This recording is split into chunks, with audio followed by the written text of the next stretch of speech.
We've got PUBG, OPL, CSGO, and of course some big DOTA action. Lean into this week's episode of The Podium.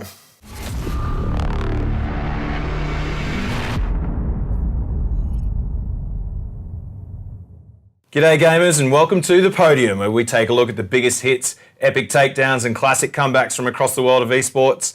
Joining me on the desk as always, Mr. Job Gilroy. I am here, and joining me as well as always, hang on, that's what you said, Bo Shay. Yes, joining each other on the desk. So this week, focusing on one of the biggest tournaments that happens each year, and heading to Vancouver for the DOTA 2 in the International. Yep. Wow. Crazy. This tournament had everything. It, looking into the lead up and the drama throughout, and then the contest, and then the way that the teams came through the end, it was esports Rocky. It was madness. It was everything you could possibly want out of a competition on this scale. It was the perfect summation of the Dota 2 year, in that it had crazy team drama, spectacular play, and the biggest prize pool. The biggest prize pool they've ever had, $25 million. Crazy money. Yeah, it is. It is a stupid amount of money. Yeah. And at the end of the day, an Aussie player managed to walk away with his share of that $11.2 million, which went to the eventual winners. So OG managed to win at the end. Hopefully you've watched it, otherwise spoiler alert. But OG obviously have Anathan Pham on the team, and he was a pivotal part of what allowed them to streak to victory. I mean, it was such an interesting play from them. They barely scraped through into the winners brackets in the groups, and then they never let go. They pulled everything out so that they could stay in the winners brackets. They faced off against PSG LGD. 3 times over the course of the tournament, and managed to walk away technically on top, I guess, which is all that matters. LGD looked amazing across the entire tournament. I would not have been surprised if they actually did win. They played so well. Yeah. But no one was expecting OG to come through. Oh my lord! I mean, there was I think a now internet famous article from Liquid Dota that pegged them as the worst team showing up. If anything, I think it showcases just how high the skill level across all of the teams in Dota 2 have become, but at the same time, it was a spectacularly bad call. Yeah, and it's all those narratives which just play into what made this such an amazing weekend of action, right? Anna, the Australian legend who came back from a break of over a year to rejoin the team. So it's you can just see this playing out on a movie screen, just like they bring back the champion to take it for the biggest prize pool that's ever been, amazing. Yeah, and the way that the other parts of it, the way they all played out, were so pitch perfect. Yeah. It definitely seemed a little bit scripted. Okay. Yeah. Well, maybe this is Half-Life 3. Crazy. All right, let's have a look at a clip. I can't remember which one I gave to you. There were seriously a dozen highlights that we could have picked from, but I believe we picked the moment that Anna streaked into LGD's base to secure the International 8 for OG. Let's have a look. Arme cut down as the tier 4's now being taken by OG. There's all the time people think it's Chalice. It's another down. OG, can they get Somnus? He's doing his best to hold 10 seconds before he's got teammates back in Seb. Peeling Somnus away from the fountain. Anna's on top of it, Somnus. Down to half health. He's trying to retrieve for the chains. They get themselves another Somnus taken down. Azame with a BKB reflection. Anna starting to be forced back. They have got X-Nova and FY back in the game now. No Echo Slam or Global. The Ancient is exposed. As OG, the Nimbus down, the shockwave from Seb gets themselves another. They're onto the Ancient. OG. OG. They've done it. They have done it. Have done it. Yeah, so amazing narrative throughout, but to have an Aussie like leading the charge and pulling that off. It was so good. I mean, the way OG played it, it could have gone basically anyway. You look at I guess they have two players who have just been scouted out of nothing in Thompson and Anna, and they both. It was. I think I wrote to you how it was a bit like the Golden State Warriors, where if Thompson is having a bad day, and he sort of was on Grand Finals day, then you've still got so many other pieces that are able to pick up the slack. Yeah. Anna was having a bad day on the semi-finals day, and Thompson was able to pick up the slack. It was crazy. It's like, well, you've still got to contend with Kevin Durant and Big Dick Dre, and the list goes on. When Curry's having an off day, exactly. Someone else will be there to pick it up. So would you say that a team of champions would beat a champion team? Oh, that's a tough one. I guess we saw, right? I'm not a fan of the New Age Golden State Warriors, just to go on the record. Yeah, well, I was a fan of Run TMC back in the day, the underdogs, back in the 90s. But I'm not a fan of this superstar poaching. But in that, like, because one of the local boys has done so well here, what do you think that means for the local DOTA scene? Look, I would love to see more interest in DOTA, more players get in and compete more. I know that we're seeing a lot more of it more recently. There has been an upswing in activity, but we're still yet to see the sort of competitions that we see overseas that would lead to more players feeling confident about trying their skills and not feeling like they'd have to do what Anna or KP have done and go overseas. Well, now we've got something to build on to make that a reality. Yeah, absolutely. So moving right along to PUBG, and some of the local teams doing well on the international stage. We go to the Star Series. I-League, Star Season 2. Another amazing name for us to learn here on the podium. But Tainted Minds pulling off some chicken dinners. They got the first OCE chicken dinner. They are over in Kiev at the moment.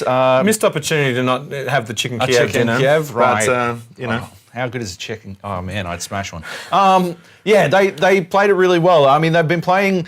They've been having like a streaky run, but they're playing in the group stages at the moment. If they make it into the top 8, they will get to play in the finals. It's a long series of games. It's 5 games a day, which is that's a lot of PUBG. But they did manage to get the win. It was a really good game. They played it perfectly. They managed to have 4 coming into the final circle, and it was coming off the back of sick. We're going to watch a clip of a sick, like they just shred through the Pittsburgh Knights in the clip that we're going to go to now. Tainted Minds trying to rush forward. Extreme 2G swinging around the side. Lander gets taken out in the transition.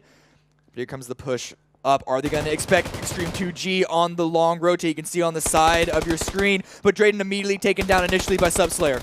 Such a good rotation here coming in from Extreme 2G. Drayden's gone down, Kramer's gone down, Benshu's gone down. It's 3v2. Wow. Tainted Minds just absolutely destroyed. Yes, the Pittsburgh Knights, misleadingly named after a US town, but actually a European team. Confused the shit out of me for a long time. But that is sort of picture perfect, like, sort of play for PUBG. The positioning was excellent, the way that they wrapped around the Knights to come up on them. And because of that attack, they managed to hold that hill for the rest of the game, and it put every other team in a really precarious position. Yeah. It's been a really good series, I thought. Like, better than the PUBG Global Invitational, which I thought was maybe not, it wasn't the casting was good, the spectating was a bit bad. They didn't show the best action at all times, and I felt like, teams from regions that weren't in Asia didn't really get a lot of screen time, which sucked a bit. That's not happening here. They are switching around pretty regularly. They're using the overhead view and stuff like that, so you get a really good idea of what's going on. The vision in the clip, really showed, it's quality vision. Yeah, as a spectator, you could really put together everything that was going to happen as it was happening. And Yeah, it's one of those things that I think needs to happen more and more as PUBG continues to grow, because it's the biggest problem that the game has, I think, is that that viewability. Content, Yeah. So many teams. Yeah, no, right. But let's step in the right direction by the looks of it with this tournament. So, Tatum Mines, where do they go from here? Like, what are their chances to keep it going? You know, this last big day of competition. play is kicking off nowish. Yeah. They need to play out of their minds to get into the finals, but they could do it. They absolutely can. They just need, I'd say, top 5 finishes. Yeah. Which it's not easy, but I totally believe they can do it. Yeah. They've been improving day in, day out as the series has gone on, and the way they've been playing today shows that they've got what it takes to make it that far. Yeah, absolutely. Yeah, no, it's fantastic. It's always good to see local teams getting those big wins in the big comps. Definitely. Checking out some more MOBA action, taking a look at the OPL, and there was a matchup that you quite liked recently. Well, we had the gauntlet at the tail end of last week and through the weekend, and the gauntlet's always good. It's the playoffs version of the OPL. The top 5 teams, well, 5th through 2nd, play off for a chance to take on whoever placed first in the finals, and teams will just leave it out there. They go for it in the gauntlet, and one team that did was Legacy. They were facing off against the Bombers first, and then Order, and then the Chiefs. They had to go all the way through the gauntlet. They barely scraped into the gauntlet as it was, they still managed to get through to the final round. They couldn't make it though. Yeah. Sadly, Chiefs, I mean, the amount of times the Legacy have lost to the Chiefs, it's almost in their nature now. But they really tried. They put their best foot forward, and they nearly got away with it. I mean, in the clip we're about to watch, the Chiefs had no right to win. They basically called a Hail Mary play and got away with some shit. Let's have a look. That's going to be also decoy into the back line. Claire gets blown up. Only's going to get blown up as well. This is all of a sudden a disaster for Legacy. They get the 2 kills. They get the 3 kills. Chiefs are going to end the game. And Claire had flashed the entire time, did not use it. Ornhorn, Brawn passive proc before he blows the Summoner. And Raid, there's nothing he can do. Chiefs with the 2nd time Baron will be enough to take the game. Yeah, Mimic is up and available. They have Super Creeps about to spawn, but someone has to get onto the Cogmore. Instead, they just punch him away, and they're going to look for it. They get the knock-up. Mimic isn't going to be able to do anything, Bryce. They'll take the turret. Still 15 seconds left. So if you look at that one, they basically thrown everything they had into killing Baron, and while they were doing that, Legacy were destroying their base. They were just running rampant. If the Chiefs had lost probably one more player, they would not have been able to stop Legacy, and they would have lost 100%. They would have put them down. They would have been basically on match point. Legacy would have been so close. Yeah. But the Chiefs managed to get away with it. Yeah. Which was awesome. Yeah, and do you think because of the intense nature of the gauntlet, it kind of encourages these kind of really bold brass ball moves? Yeah, absolutely. And I think Legacy are always good for something like that, and the Chiefs are just as capable. I mean, the Chiefs are now going to face off against Direwolves, and I talk about the Legacy losing to the Chiefs. Just as commonly, the Chiefs will lose to the Direwolves. So we're hoping to see something different this week. Or not necessarily different, but something unexpected. Yeah. I'm totally convinced that the Chiefs can pull it out. I mean, their performance at Rift Rivals alone, they looked spectacular. They did immediately lose to the Direwolves the next week. But I think I spoke to Schönfire, the captain of the Direwolves, and he was saying that he was pissed off and he wanted to remind them. He wanted to remind the Chiefs of what was going on. You know, they were the big dogs. So, revenge is sweet. Yeah, absolutely. Yeah. But that fire might not be in there. Yeah. You know, and the Chiefs have everything to play for. Yeah. So, that'll be a great contest to watch. Yeah, it's this weekend, Sunday in Melbourne. Yeah, the MEO, Melbourne Esports Open, which is shaping up to be an amazing weekend of action all round. So sticking with contests around the Melbourne Esports Open, we've got another amazingly named competition, the BenQ Zowie Extremes Land. CSGO ANZ qualifiers 2018, and that rolls off the tongue. It's so easy to say, and that's why we're not professional casters. No, it's not. But, you know, we're amazing critics. We are, you know. Providing such insightful... We came up with the podium. Well, we did. I will take 50% credit for it, even though it's not... Yeah, that's true. Yeah. You didn't have anything to do with it. Okay, it was all me. I am amazing. That's true. No, the CSGO, the qualifiers were going on, and yeah, the best teams from those qualifiers will compete at Melbourne Esports Open. We got to see the Chiefs versus Order as the penultimate. Penultimate? Yeah, I guess it would be. Yeah. Battle. No, it was the ultimate battle. Damn. The ultimate battle. Heading into those finals, and it was very close. Order, I don't know what was going on. They got a lot of friendly fire kills. Yeah, you hate to see it. There was more than you would expect, but it gave the Chiefs a couple of opportunities that they maybe shouldn't have had. One opportunity that they grabbed all on their own without Order doing anything was this one from Tux. He gets 4 kills out of basically nothing. Into OT at the to win actually and not force an OT. EMAG can only find 1. The damage on the side is being done, but the trades as well. Oh my goodness, Tux goes massive. Finds 1 apiece there and will shut down that hold as now APOC needs to get onto the site with his teammates. He will be able to pick up an AK as well. This is going to be a 3v2 retake situation with all of these players on Chiefs having weaponry. This is not looking all that promising for Order right now. Liaz is looking for that opening pick as he gets up on top of Balk, but I don't think there's any way Flix can expect this. That is so cheeky what he's doing right now, but unfortunately it's not really going to turn into anything unless they can push on in. He gets completely flashed out. Flix as well has been able to hear and he falls down, but still, Hats finds 1 and the trade comes in from Tux, but he can't do it. Oh my goodness, Tux on 3 HP will pull out a 4K. Talk about stepping up. Yeah, it's great stuff. And so another contest, as we mentioned before, that will be going into the Melbourne Esports Open next weekend. So, yeah, it's shaping up to be a great weekend. Yeah, it is. It's going to be pretty bloody fun. I mean, there's a lot going on. There's a heap of competition going on down there.